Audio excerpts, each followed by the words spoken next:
Welcome to the Notorious Scoundrels, a Star Wars Legion podcast bringing you the latest news, general perspective, and competitive discussion.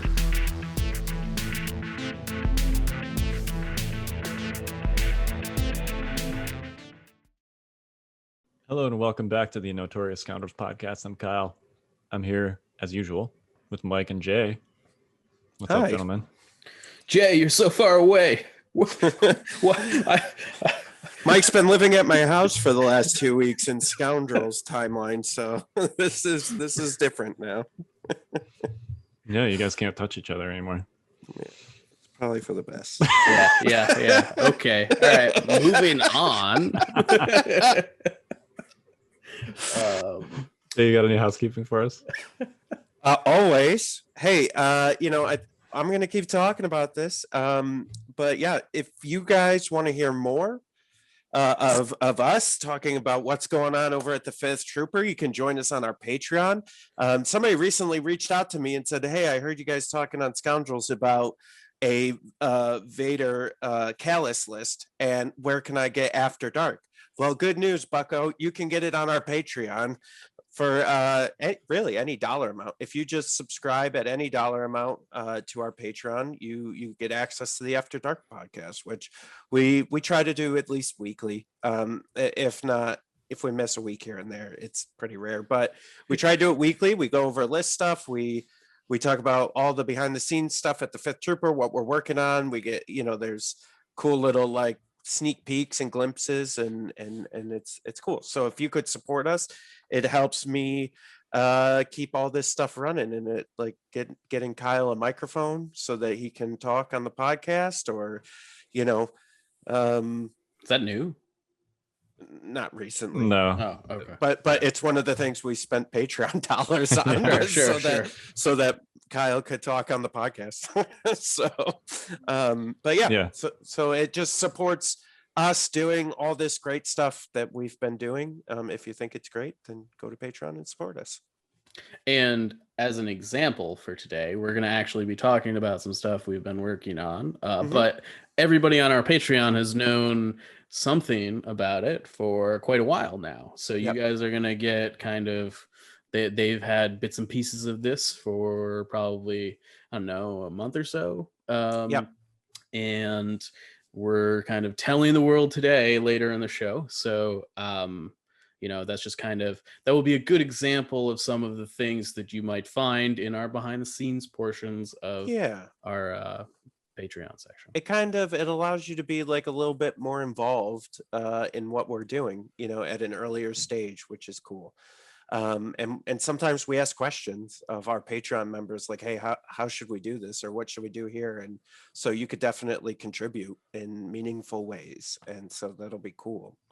The other housekeeping is order tokens and sidebars are in. I know that we've sold out of some of them, but there's definitely some still available. So if you want some of our new designs, we have faction sidebars, and we have faction order tokens, plus Scoundrels and 5th Trooper red player, blue player tokens are in as well. So check those out at the website, 5thtrooper.com, the5thtrooper.com. Jay was putting pictures up on like Instagram and Facebook over the weekend, and like he's like, there are so many packages, like it was a lot. So Jay, thank you for being our man on the ground. And Rachel was there too, so it was a dynamic duo. That's crazy, right? Like it was a lot of packages. I probably put between Friday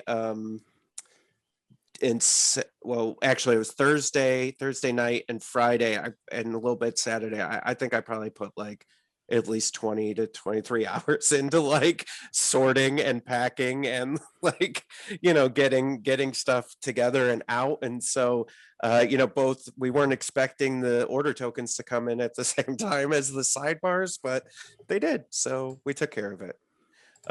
So those are all in stock, ready to go. And those that are out of stock on the order tokens, sorry, you missed out.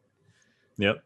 You'll know better next time, though. There we go. And will there be a next time for that? Oh, there will. For sure. Okay. Yeah. And then I do want to say this. So the plan is, because some people have asked with the sidebars, those are just going to be a common stock that we'll have. So those won't be a limited like art style. We're going to make the faction ones something that we keep in stock along with the red and blue sidebars. So if you missed out on those, don't worry, we're reordering. So it's just the order token art designs that are limited. Yep. Awesome. All right. Well, we're going to talk about a couple things today. We have a super exciting announcements, which we will get to later. But before then, I understand you played a Legion game over the weekend, Jay, that you'd like to talk about. Yeah. So it was actually the first game that I've played against the LAAT. It was an interesting list. It was 12 activations. It had Veers, naked stormtroopers, 3 snipers, 3 bikes. I think they had HQ uplink, and then the LAAT with the 3 red armament. I forgot what that one's called. The high velocity. I think so. Yeah. High energy shells. Yeah. It's 2 red, 1 white, but yeah. So I mean, here's what I would say about this. The list was better than I thought it was going to be, and I think similar to a lot of things now that we're going to find with heavies is that with the objective in the battlefield deck, you can kind of force like real bad scenarios on people. And so, this one, I think we ended up breakthrough with 3 bikes and a LAAT, and I was playing a Callus Vader list with some shore troopers and snipers, and I was like, oh god, and like just trying to like hold the line and wait for all that to come. But again, I've been noticing kind of this recurring theme with this like 12 activations. Like it's so good, like because you're just like, because most lists are going to have around 10 roughly, right? 10 activations or so. But when you get to like 12, and now these lists, especially like the double air speeder list, this list with the triple bikes and the LAAT, there's just so much going on, and they have 2 extra turns or activations after you're just done and sitting there. And so I just think there's something to that. And so the conversation I thought we should have was not is the LAAT on its own good, but does the LAAT have a place in a list like that with triple bikes? Which I think, Kyle, you said before we started, we're underrated, and I completely agree with you. Yeah, this is going to sound terrible. I think if that list is good, it's in spite of the LAAT, not because of Yeah, I sort of agree with that. Like, I sort of think if you dropped the LAAT and took heavies on all the stormtroopers and like added another squad, it would be so much better. So here's why I'll argue for the LAAT. All right, I'm going to take the side of the LAAT here. I understand that it's situational. So let me start there. Definitely situational.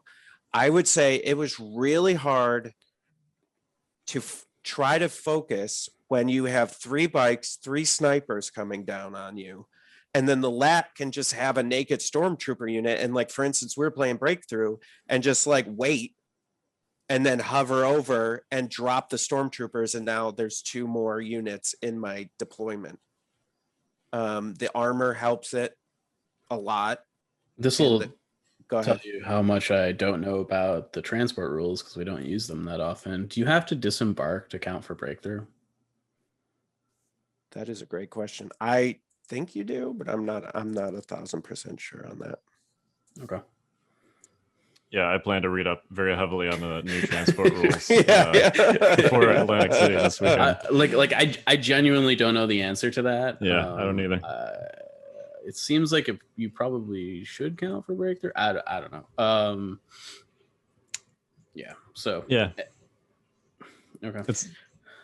Yeah, I mean, and so it was like, what it does is it just, I get what you're saying, that the rest of the list was what made that great, but I think having it in there is an option, and like this optional thing where it's an armor piece. They were running Baron Rudder, so they had the marksman.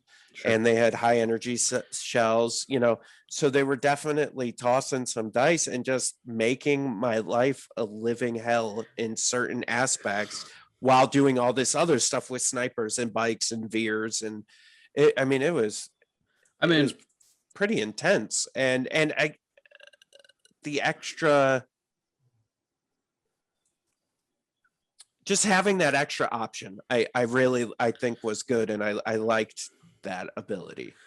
I can see it being good 50% of the time in that list. And the 50% of the time that it is good is when you're playing breakthrough or bombing run. And so it's probably not actually 50% of the time. 50% of the time that you are a blue player, I can see it being, maybe good isn't the right word, but it's at least it like adds to the, speeder bike breakthrough bombing run thing, right? It's very easy to score with it. So I think that there's value there, but I think in the whatever other two objectives you have in your deck, it's just like anything else could be better. If you don't get to play one of those two objectives. Yeah, maybe, right? I think what it does is it has like, so how we've talked, and I'm just talking out loud. I haven't fully formulated this thought, so just bear with me as I say this. But we've talked about in the past with like a Vader or like a heavy, that you're making them kind of the focus of your list, right? And you're building stuff around this.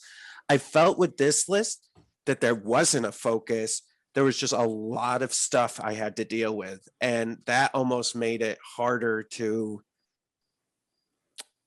kind of move around and like operate in, because there was so much going on versus just like, okay, I gotta get this ATST out of the way, or okay, I gotta get Vader, make sure he can't do Vader-y things or whatever it is. Does that make sense? It does. Do you think that was partially because of the list you were playing? Like, the list you were playing is very much a list that excels in like infantry max-ups. Like, it doesn't do well when you're playing against vehicles. Yeah, I think so. I think if I played like a double heavy list, we probably would have had a different conversation, because I would have just been blasting things out of the sky. But I don't know, outside of, listen, we can say clones, right? Because they're just all around good. But like outside of a double heavy list, I don't know other lists that would be able to easily deal with that. B2s. A lot of impact. Okay. There. Yeah, B2s. Sure, that's a good one. Yeah, I think any list that brings like native impact probably deals with that fine, right? Like the LAAT and the AA5 for that matter, kind of just like, if the enemy brought impact weapons, they're way more expensive than they should be. Maybe not the AA5, but like it's just like how you feel about them. Like all of a sudden you're just rolling saves and you don't really have the armor keyword if the enemy like generically has a bunch of impact weapons and they just die like a normal white save unit does. Which you got to be careful about, but I guess the good news is that outside of like B2 lists and clones that just get to auto roll crits,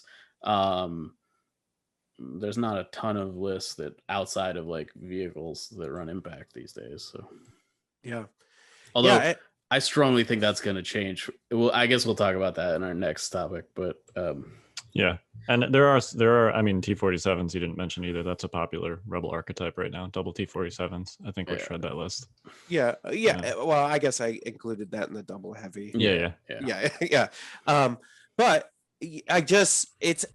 I'm a big fan, and I think I've said this on this cast. If not, I've said it on mine and the Fifth Trooper cast a lot, is I'm a big fan of like all comers list. And this just kind of felt like that, like not that it could handle everything, but that it makes trouble for almost every list, even with impact. I think there's opportunity there with like, even if I had heavies, right, you could hold, because you can hold the LAAT back and then bring the bikes and like flank a heavy and use their impact on the bikes to try to take something out, right? I mean, I think there's a lot of opportunity there, while then holding down the infantry with the snipers and stuff too, because there's 3 snipers as well. So it's just a lot. And so I just liked the combination of all of that. And it just, and so that's kind of my argument for the LAAT, even though it's maybe for that list in particular, and bikes probably more, but I really liked the LAAT in that list. Yeah, I mean, I can definitely see it being good in those contexts. You know. Yeah, it's just another option, right? Like if I have to do a bombing run or drop on a position, or you could load one of those naked stormtroopers in there and just wait to let the bikes do what they're going to do, and then float the LAAT in and drop them. I still want to see somebody do a Palpatine lat list where they just drop and now you will die Palpatine in in the middle of the opponent's army. Somebody high profile is going to lose to that at one of these tournaments. Oh yeah, and it's going to ruin their tournament run, and it's going to feel awful. Yeah. Yeah, because at that point, right, you don't even care about the LAAT. You just let it crash and burn, and then Palp just like tumbles out of it and starts electrocuting everything. Yeah, can we for a second can we talk about the fact that it's kind of silly that there's like minimal penalty for having a transport killed when you're in it? So I mean, it's better than the other penalties. I think it's silly from a thematic perspective. I think in gameplay, for gameplay purposes, I think if you made it any worse, it's already pretty untenable in most units that have the transport keyword. The AA5 like accepted. Well, I think it's closed transports accepted, basically. Oh, maybe they don't take damage on open transports. I don't know. Again, I don't know these rules like I know the rest of the rules to this game. But you're off the podcast then, Mike. Oh sorry. Man, no. Yeah.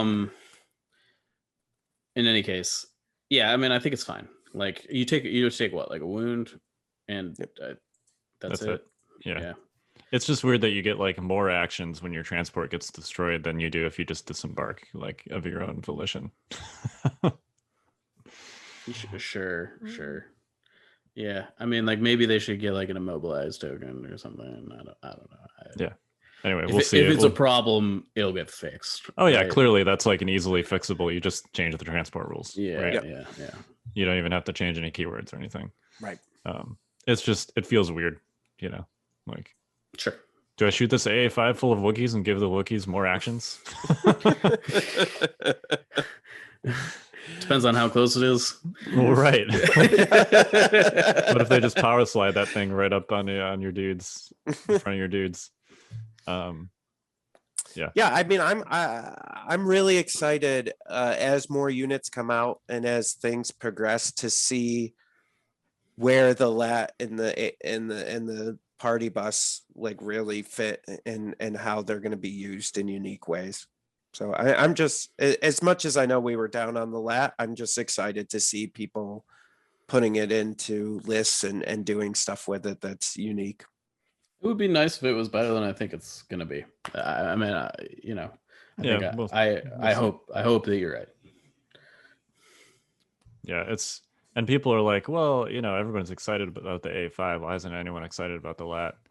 And I think it's kind of like, the AA5 just kind of leans hard into that pure support role.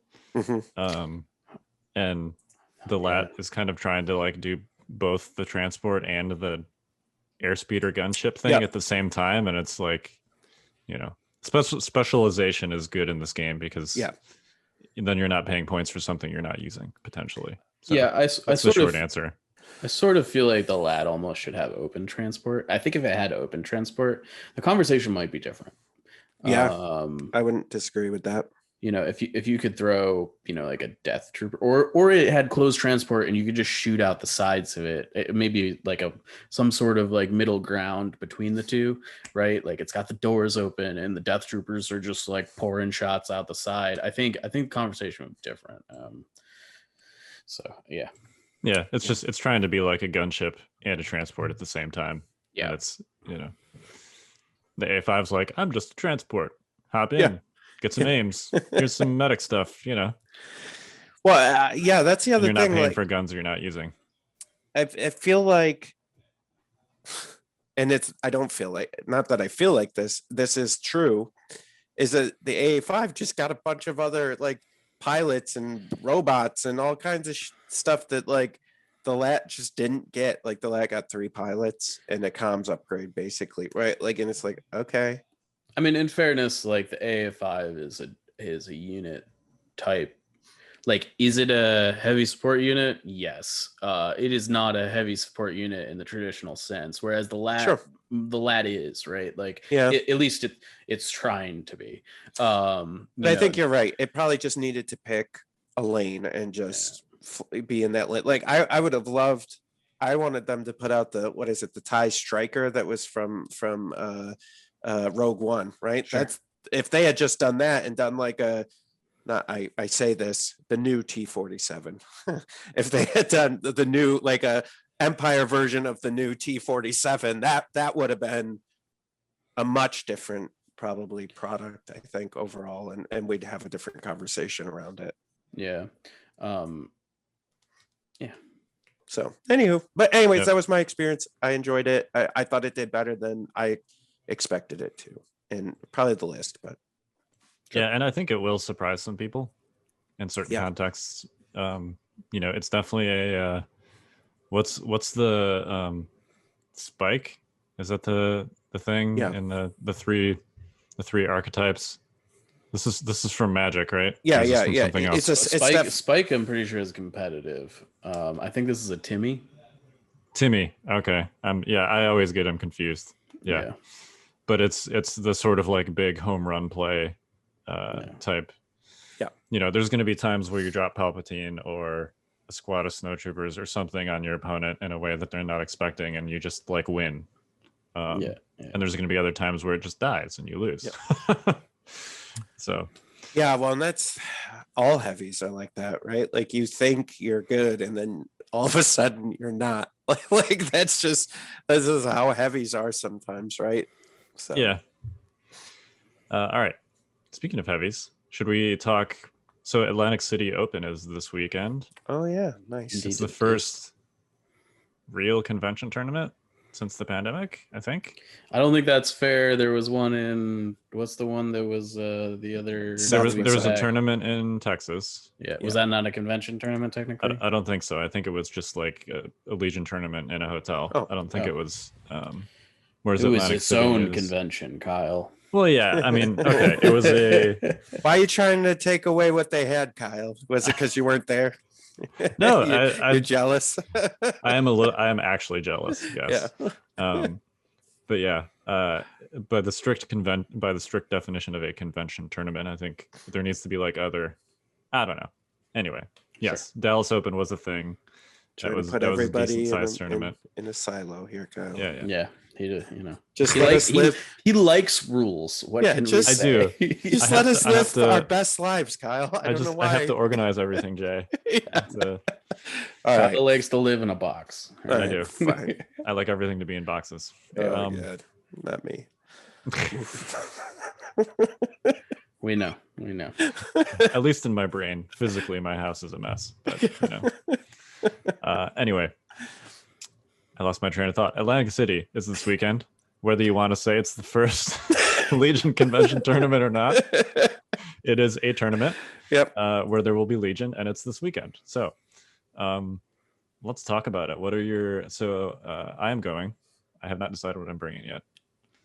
Really? Because I thought we talked about this. We literally spent like a half an hour talking about this the other night, and you were these are the options, and I was like, you should take that one because the rest are not very good.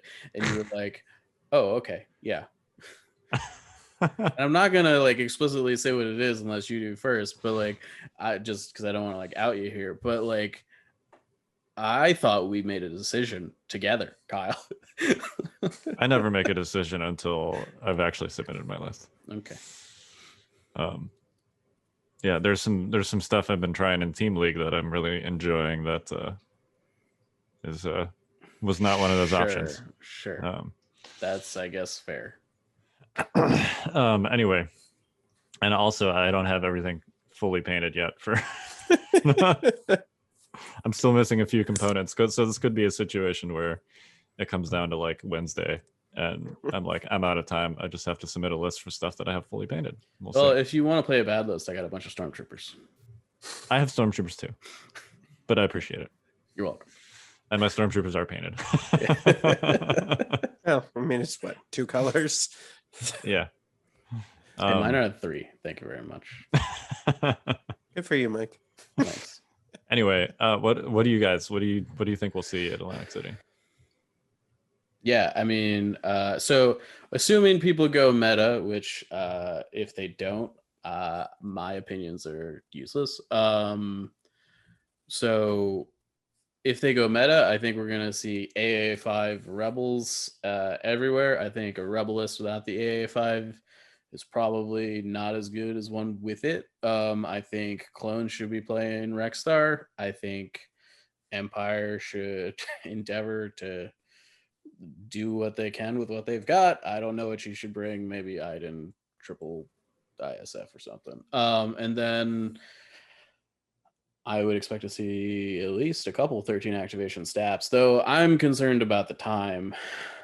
Yes, I am also with those lists because look, I'm not a fan of chess clocks, and I think there are better ways to time gate games, and I don't want to talk about this a ton, but I do think 13 activation stats is when playing the game properly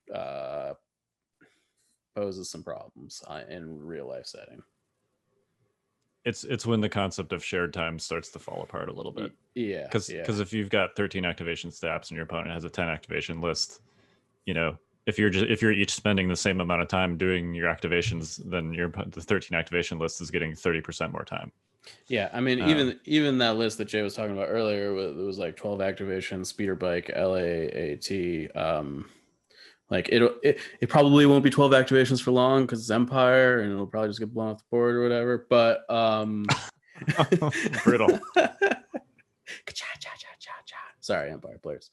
But you know, I think that you know, if played correctly, like that list could have the same problems. Yeah, and unfortunately, the 13 activation list is also a list that is very objective focused, which means that it is one that benefits from games that don't go for 6 turns. Yep.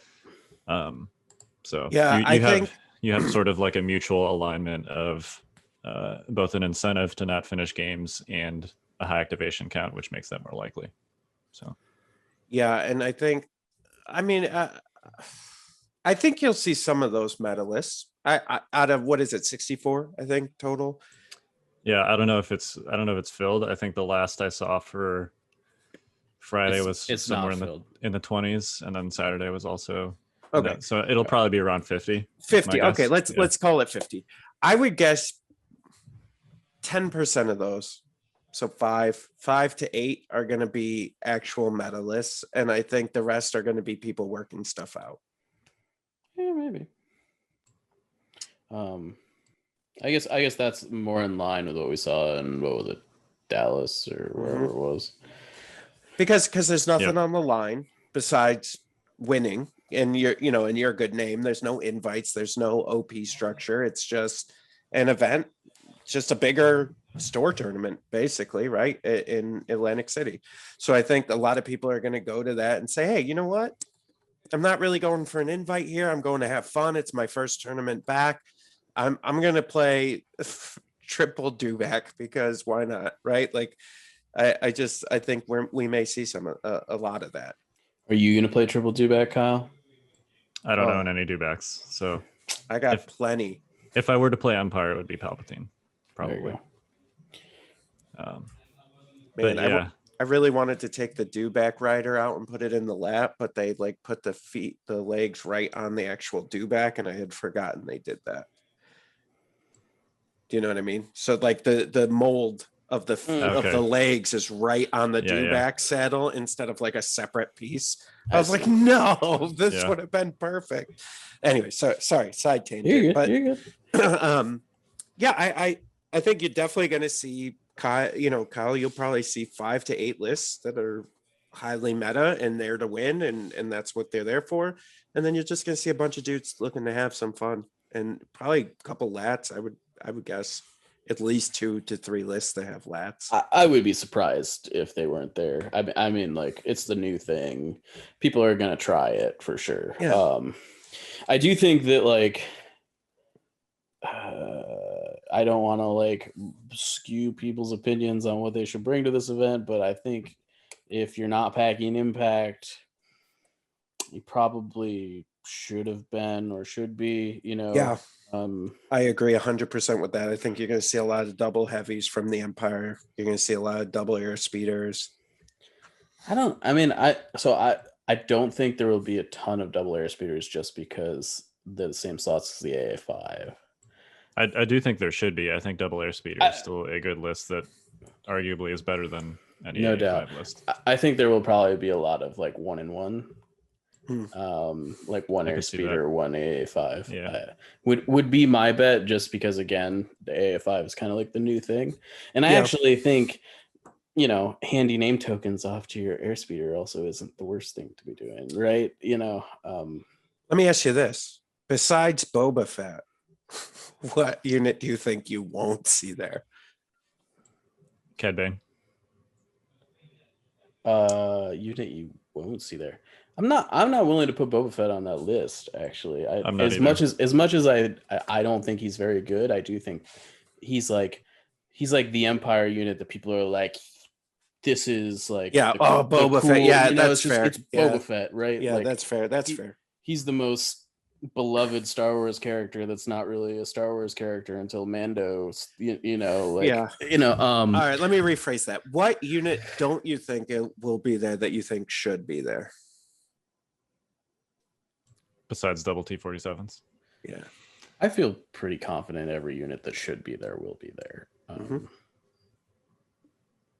Yeah, I agree. I mean, it's possible someone comes with, I don't know. I think, with 50 lists, you're going to get enough diversity just by virtue of sample size. Yeah. That most stuff is going to be represented at least once. All right. So. Yeah, I guess if I had to pick, I just like, based on last season's Invader League, there was definitely not enough people playing Bosk. I think people may fall into that same kind of thing. I think Bosk is like the saving grace of the Empire right now, and people just haven't figured that out. Like, if there is a good thing about Empire, it is a reptilian lizard bounty hunter. And yeah. All right. I do think it's interesting. I think that you will see probably more Maul than you did. Like, people are talking now about Maul B2s, but out of, how big was Elim's 80? 84 or something. Of which like half were droid lists. So out of those, 30 something droid lists, how many Maul B2 lists would you guess there were at the start of Elim's? It was like 3 or 4, I think. 2. Let me ask you this. Do you, for droids, this is a droid specific question. Do you think ability to get models in real life is going to affect what people bring? 100%. Yes. I think that's the main thing that's probably holding people back from playing like Rexstar, is they didn't get enough phase 2s, or they didn't get enough arcs or whatever. Yeah. And because of that, let me ask you this: even though they should be playing that as a meta, let's say, okay, do you believe that maybe the real world meta will be a little bit different because of the availability of that stuff? So I think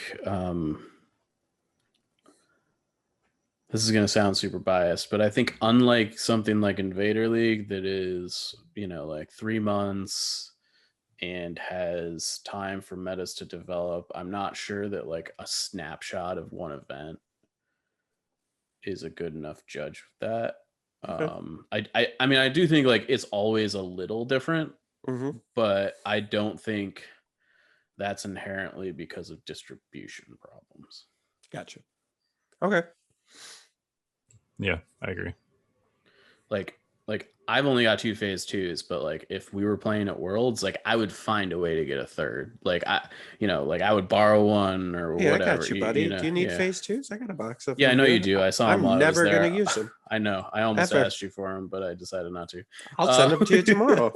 No, I could care less. I hate clones. But see, there you go. See, Mike just found his third phase two. Right. That's right. You know, that's kind of like, That's I mean, fair. I think if you're going to a tournament where like winning really matters, like you will find a way. Like there are people in your community that, you know, at the local gaming store, they're like, hey, do you mind if I like, you know, borrow a couple of units for this really big tournament? You know, that's fair. Yeah, that's fair. Yeah. Yeah, and I mean, I just mentioned one, right? Like, I'm like, I might not end up bringing the list I want to bring because not everything for that is currently painted, and I'm not sure how much time I'm going to have in between now and Thursday to do it. I think that's a bigger issue than distribution. Yeah, especially with droids. Yeah, no, totally. Jeez. But yeah, the point is, at least for a tournament like this, that's just for pride and nothing else. Yeah, I think that'll be. I think unit ownership will be a factor, and quantity of things painted will also be a factor. Yeah. In addition to the fact that it's just a single tournament, which is there a painting requirement? There is 3 color. So yeah, I think that's a frontline gaming thing, right? They just have it for all their Yep. I mean, it's pretty standard. I think it's fine. I don't have a problem with that at all. I think that's great. Yeah.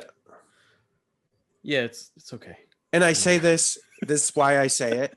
Mike, I will paint your clones. I know we already have a date picked out. We do. And the reason I say it is because I think for those of us that like put this stuff off, like Mike knows, like we were trying to play a couple of weeks ago, and I'm like, yeah, I don't have that painted. Yeah, I don't have that together. Yeah, I don't have that together. You know, and I mean the box is right there, Mike, if you want to put it together. But you know, but that would force me. I like that because it forces me to go. All right, I gotta buckle down and get these assembled and painted here. At least 3 colors, you know, and it just puts me forward longer term, right? So that's fair. I just like so. I sort of feel like, and this is me talking from a pedestal a little bit, like I put but this is how I feel, so I'm going to use the word I put a lot of time into this game and hobby that like isn't playing it, that is also not painting. Like, you know, right now I'm putting like, you know, 30-40 hours a week into like this game that is not, you know, I don't painting is just like a whole nother like you know, I already hate painting. I don't want to do more. I don't know. Yeah.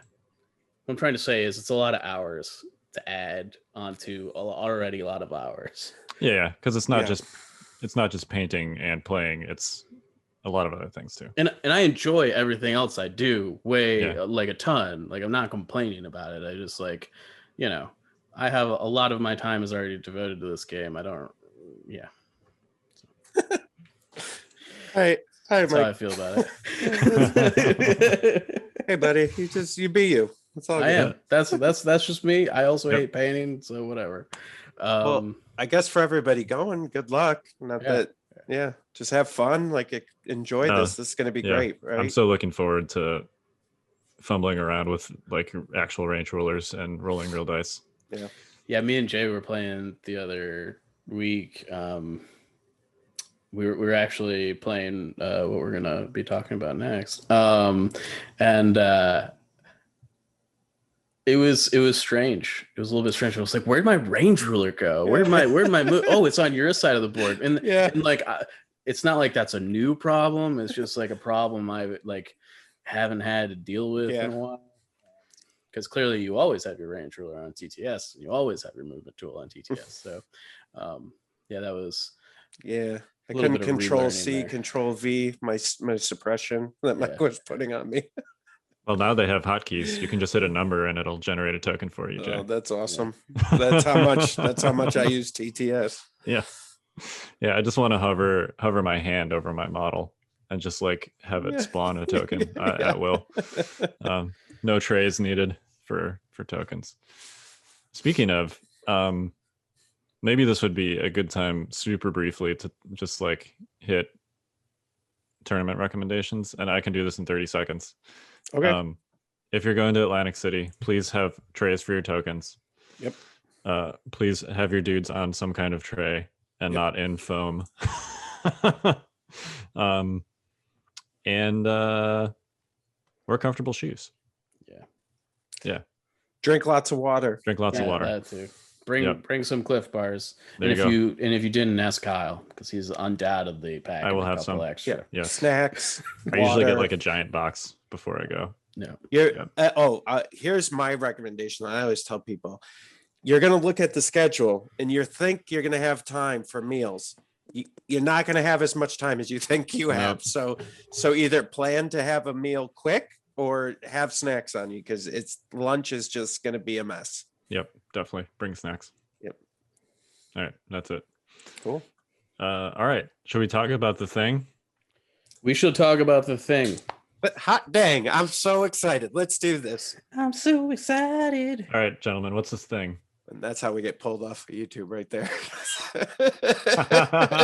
Oh boy. All right. So We just need to clip that Yeah. and make that a drop right there. jeez. So what is this thing? This thing is Stormtide. And I'm sure many of you have seen us dropping hints and spoilers and maybe a teaser video or two on Facebook and Instagram and stuff. So Stormtide is I dare say, a labor of love that me and Jay have been building here for probably about 6 months. It is a unofficial narrative campaign for Legion. And basically what this is going to look like is it is a monthly box full of Legion goodies that you get, and the first box will be going up for pre-order on June 11th, and we're targeting a delivery date of about mid-August. And just to that point, I understand, everyone, that's a long time to wait for things. But you have to understand that we're a small operation. As we were just talking earlier, Rachel and I packed your order tokens and sidebars and shipped them out. So those lead times on pre-orders allows us to know what we have to order, how many we have to order, and then prep for all of that. So that's why. But the other thing I'd like to say is this is going to be so cool, because in my mind, from the beginning, since we started talking about this and working on it, really two things that you're getting. You're getting this alternate way to play Legion through this narrative campaign, but then you're also getting all these cool tchotchkes every month for Legion, right? And I mean, do you want to spoil the big tchotchke for the first? I think I've already kind of spoiled it if you've been on our Facebook page, but yeah, I mean, we can totally. I will, if you're watching this on YouTube, I will flash them up on the screen. We've got nice pictures and stuff to show everybody. I'll put them right there. So Kyle's everybody just pointing a different direction. So the first box in Stormtide, a narrative unofficial narrative Legion campaign, is includes Stormtide commanders, and these are two a minute. So first of all, I guess each box has enough stuff in it for 2 players. So you and a friend get together and once or twice a month and basically play through the box together. And so within the box there are 2 Stormtide commanders, 1 for each player, and you get it. They kind of start the campaign very similarly to like a generic commander for whatever faction you play. And unlike generic commanders, they have talent trees, and you level them up through expending a resource that you kind of accrue over the course of the campaign. And if you want your generic commander to end up being a guy with a sniper rifle, sort of like a Cassian Andor, he can be that. If you want them to be a lightsaber user, light stick user, or saber sword user, non-IP infringing sword user. You can do that. If you want them to be a sniper that has access to a force slot, you can do that. Magic slot. Power slot, whatever, right? Yes. So all of those things are like things that you can do. Yeah. So you're leveling up this commander that basically gets allows you to express yourself however you'd like to do in the world of Legion. So the cool thing, the thing is, you're going to get an actual mini in the first box for this commander.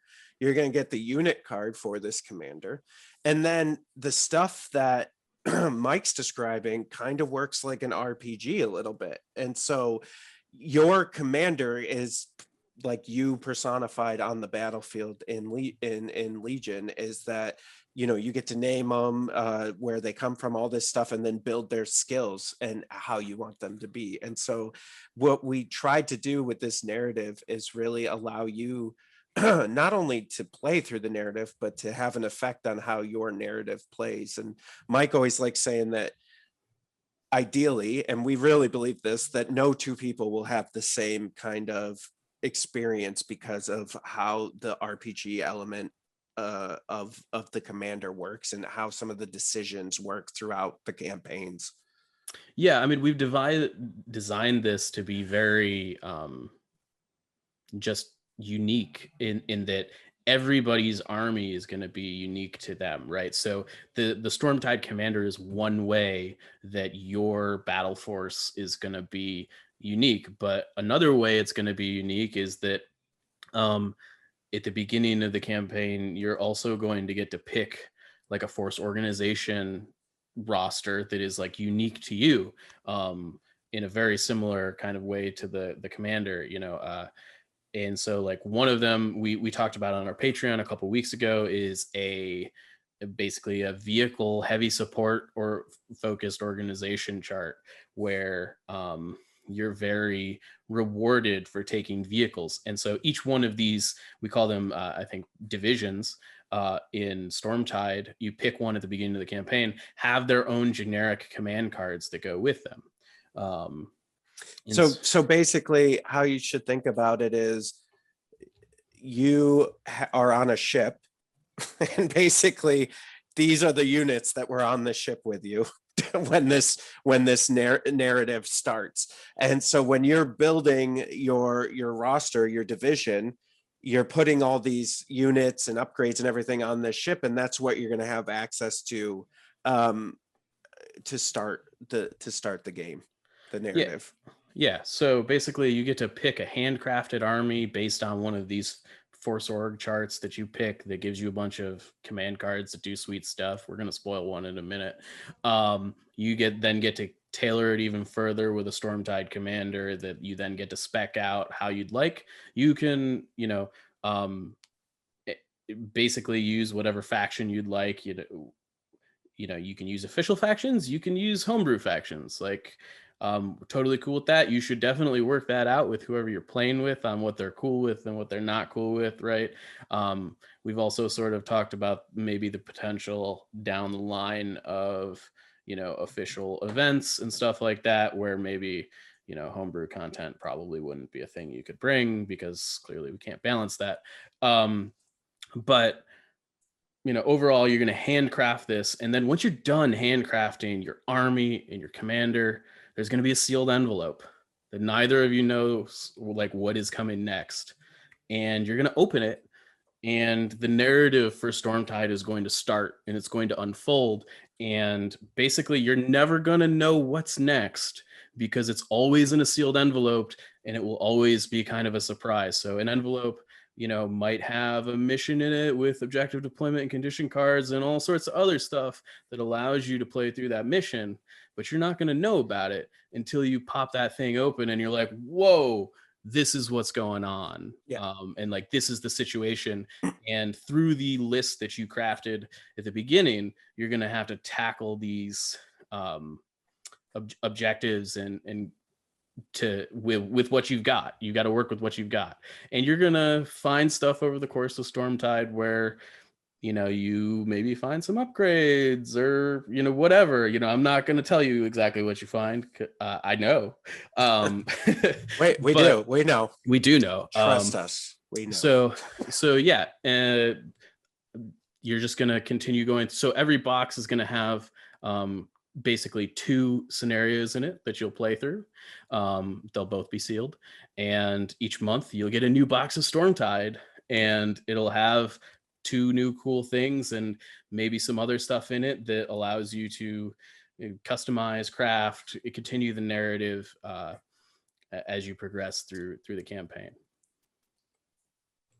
So this sounds a little bit like Mordheim meets like Gloomhaven.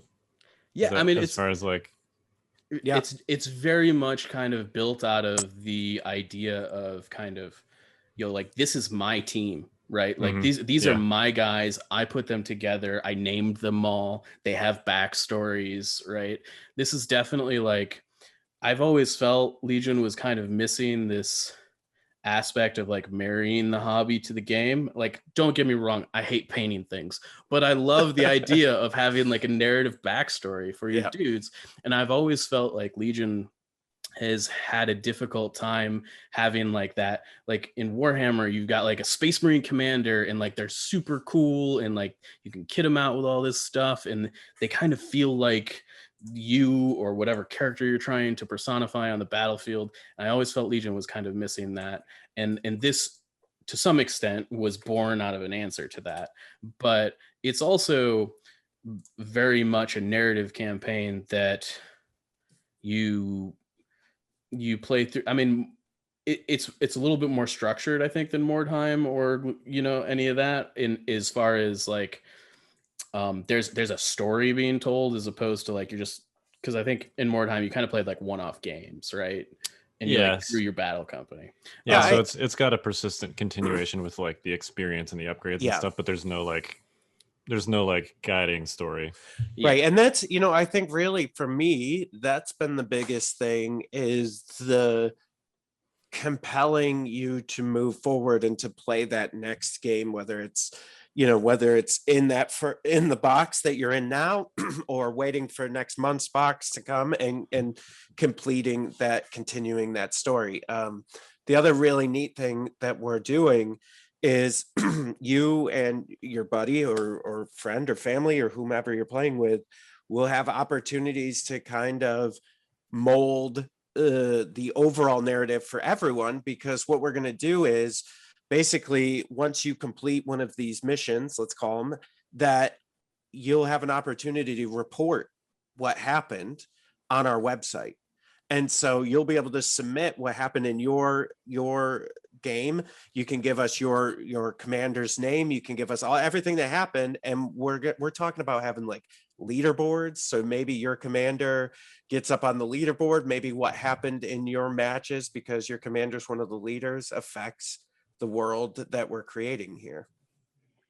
Yeah, I think the digital portion of this that we've put together, you can expect, forums and stuff like that. But the digital aspect is very reminiscent of the old GW campaigns that were kind of like a global thing where you kind of input battle reports. This is a little bit more, I think, tailored than that was. That was just like, fight a battle, do whatever, it doesn't really matter what like objectives or whatever you played. This is more like, there's an event in the campaign box that happens here, like tell us what happened and we'll kind of change the story depending on what team won or whatever. So it's a little bit more, your decisions matter a little bit more than just like you win this hex on a map, so, but we're planning on doing things like that as far as showing and showcasing like your stuff digitally. So that's awesome. I've always felt like something like that was missing, and I really enjoyed even the sort of oversimplified 40K versions of that concept.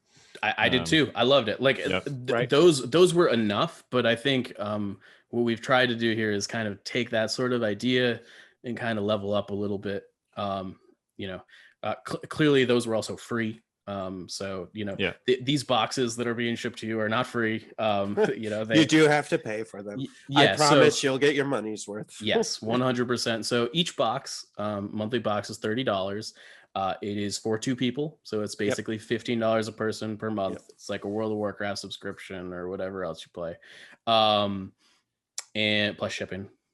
And Good you know, catch. as we, I always remember that now. We talked about it on Patreon enough now that you're like, and shipping, right? And shipping, yeah. So,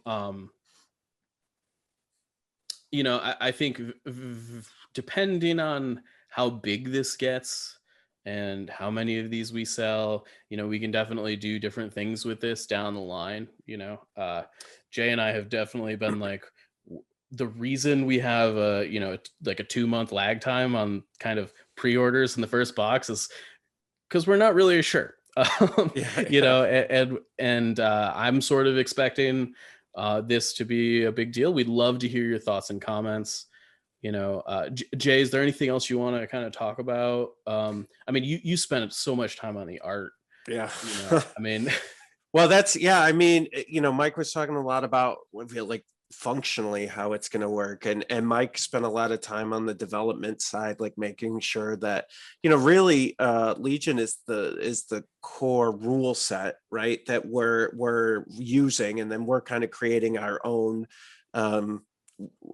world, and I mean that, maybe our own galaxy, maybe that's closer, as not as far away, and so you know, so we're doing our best, and part of that is, you know, really not only working on the development of how the mechanics work, but also just pouring over the story and the interactions, and then all the artwork. And one of my goals with this is to, like, you know, I was telling Mike when we first started this, like, one of my favorite things about anything like Keyforge or Magic or any of these like collectible kind of games is all the cool artwork. And so we really wanted to make sure that when you got this, it was stuff that you want to keep, you know, and you want to hold on to, and that it's like super cool. And, you know, right now, for this first box, I did a lot of the art, and then we had Jordan from Skullforge work on the minis and some of the art for the two commanders. And so ideally moving forward, I'd like to put more art out and on this, and really have that be a large focus of the campaign is also the artwork. Yeah, I've seen some of this artwork. It's incredible. Hey, thanks. Very impressive. Yeah, I mean, every time Jay sends me like a new because like I'm like, this is sort of what I'm thinking for like this card or whatever, and then Jay's like, okay, I'll work with that, and he like does a thing, and then he comes back with it, and I'm like, it just gets better every time.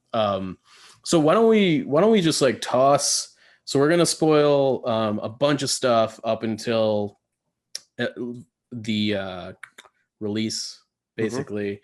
Our first spoiler, I guess, will be today, and we're gonna spoil. We've already talked a little bit about the armored division that you get to potentially pick from. So I'm gonna throw the card right up here on the screen. There you go. This art may change, everyone. Just so if you are looking at this, and then if you end up signing up for Stormtide, like, wait a second, that's because this may be a little bit different. We're still working on some of that, but just want everybody to know. I think we talked about changing the borders a little bit or something. But what he does not mean the main picture will change. No, that's good, because I dig the main picture. Yeah, nice, yeah. So this is Armored Assault. It is a 1-pip. You get to issue it to 1 heavy support unit. One of the things that we were doing with this campaign is that I wanted to really make sure that maybe units that don't see as much play in competitive play, you have an avenue to play them and feel like they're powerful. I hope people will enjoy this rendition of how to make tanks great again. So the text on this is, when a unit is assigned an order from this card, it gains barrage, steady, and 1 aim token. Basically means that you can move twice and fire twice in the same turn, as long as you're not using Arsenal, clearly, because barrage does not let you use Arsenal in tandem with it. But it's kind of like, this is it's your armored assault. Your tank is cruising at 50 miles an hour and just blaring guns away. So I'm gonna be honest with you guys, I've used this card with a tank on Mike. It was really sweet. I really liked it. I really liked it a lot. Yeah, I mean, it's sort of you know what it felt like to me was, it felt like, so I played against Timbo playing a very inspired list in Invader League with his Saber tank and Padme, and that one, like, the tank got to shoot twice a turn potentially, and it felt very powerful when it did that. And I sort of was like, I wish every tank or heavy support unit in Legion had access to this ability, even if it's just like a one turn thing, right? Like an airspeeder doing like a strafing run or whatever. So the idea behind this card was to really be like, okay, you want to use a heavy support? Here's something that, like, beyond like all the heavy support 1-pips, I think just hand out orders, which is like fine. But this is more of a Son of Skywalker for a heavy support unit. So Kyle, I know you haven't played with this card. What do you, as a competitive Legion player, how do you feel about it? I think this is really cool because, like you said, there isn't really a lot that gives heavy vehicles a chance to do extra damage besides like giving them aim tokens. Yep. And if you're paying almost 200 points for a big, giant, scary tank or walker or whatever, you want it to be able to make a difference in ways that are like thematic and holy crap, I just got blasted by this ATST. And I dig the theme on this, especially with Steady, because it's like moving forward and blasting stuff at the same time. Yeah. It sort of brings like a visual that is, if you're using a heavy support, would be really satisfying. So yeah, it is. It is. Like this is the card that, like, if you're in a tank, like this is the card that has like Fury written all over it, right? Yeah, right. Like this is if you're playing a tank, this is how you want it to feel. And a lot of what we did with these command cards for these divisions were like, okay, I'm playing this army. How do I want it to feel on the tabletop that maybe you can't do right now? And and I would say none of that is a slight to Legion itself. It's just how it has to operate to be balanced and to be fair in a competitive way, right? Where this is, I always say this, but like the reason I enjoyed this, and Mike and I played it together, and I was just like so enthralled and so happy about it, because it's very much beer and pretzels, where you're just like, hey, I got my buddy Mike over, we're just going to play this. But then it kind of like draws you in at the same time, because if you have even a little bit of that competitive spirit in you, you're trying to be competitive at the same time. And to be able to throw different stuff like this 1-pip at an opponent where you're like, boom, didn't see that coming. I'm gonna move, shoot. And so that it's just a lot of fun, especially from an avid heavy user, right? This was like my jam, and I was like, oh yeah, this is so sweet. Feels so good. Yeah, it's awesome. I love that concept of just taking sort of underused stuff and finding different ways to give it that cool, like, movie style moment. Yeah, like, I mean, I think this card can make LAATs pretty all right. Yeah. You know, all of a sudden you're like, oh, I can move and shoot and have aim tokens, and like, you have a helicopter run by, kind of like strafing run by or whatever. Like that's pretty sweet. I would say, based on Mike's work on the development side and like our thoughts on the story and the art and everything, like that's really the point of this whole thing, is to be able to, for you to get a box in the mail and all the stuff that you've been spending money on and buying, and like you may have bought 2 LAATs like I did, because they look cool and I want them to be cool, and I don't know if they will be in competitive, I'm hoping. But in the meantime, we're trying to take, I don't think that there's a bad unit when it comes to Stormtide, that you could use anything. And I know this is a departure from our regularly scheduled competitive programming. Competitive programming here. Yeah. But yeah, that that's the idea, is that we all have like stacks of units that we're like, well, when am I ever going to get to use that? And this is why we kind of designed this, right? Is to be able to have fun playing Legion.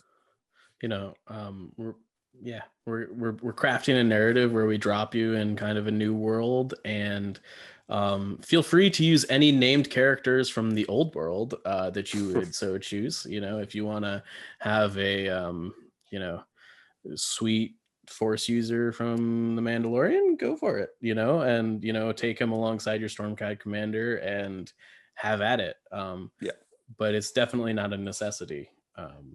You can definitely play without any named characters other than your Stormtide commander. So we've definitely gone out of our way to make sure this product is hopefully geared for everyone. If you're a competitive player, you'll find that like you can still do that and have fun with this. If you're a hobby player, you'll find that this is probably the most the most geared actual portion of the game for you. And I would say the way things are worked out, that those two people could exist in the same game. That was the hope. And you won't feel like there's no listen, Mike and I are those two people. So Mike's the hyper competitive. I'm the I don't know. Let's do some stuff. And I definitely, when we were playing, Mike was for sure being competitive and trying to trounce me. And so I didn't feel like it mattered, but I didn't feel overwhelmed or like that I was going to regret. I also felt like you ended up after like a couple boxes of stuff, like you had enough tools to like kind of change your game plan so that all of a sudden like I had to like very much change my competitive evaluation of like what was happening. Right.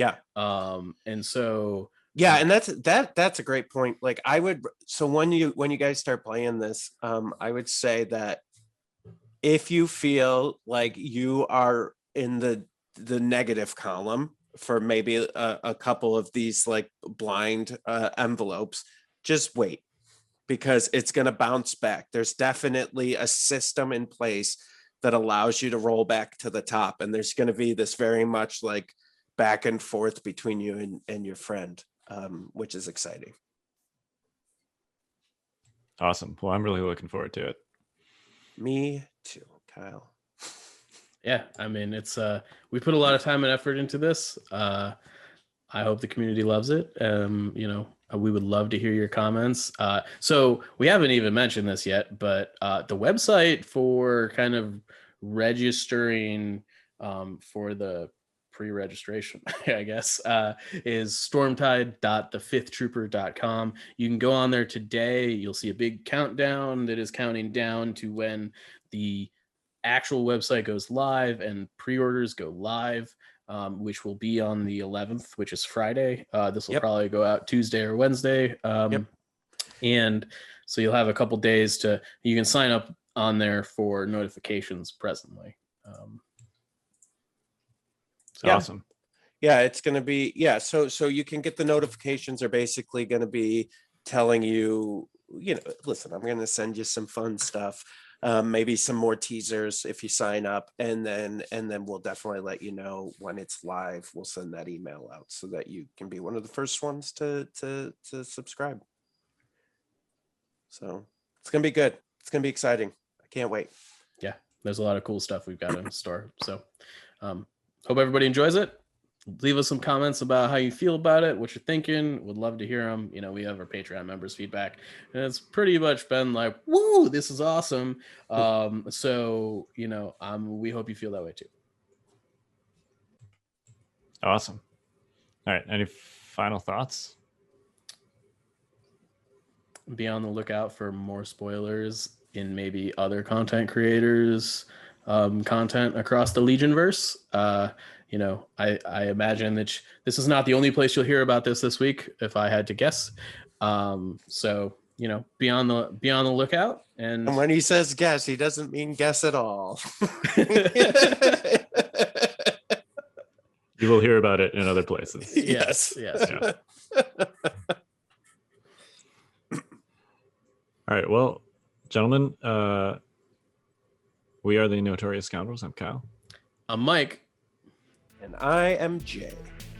Stay fresh, cheese bags.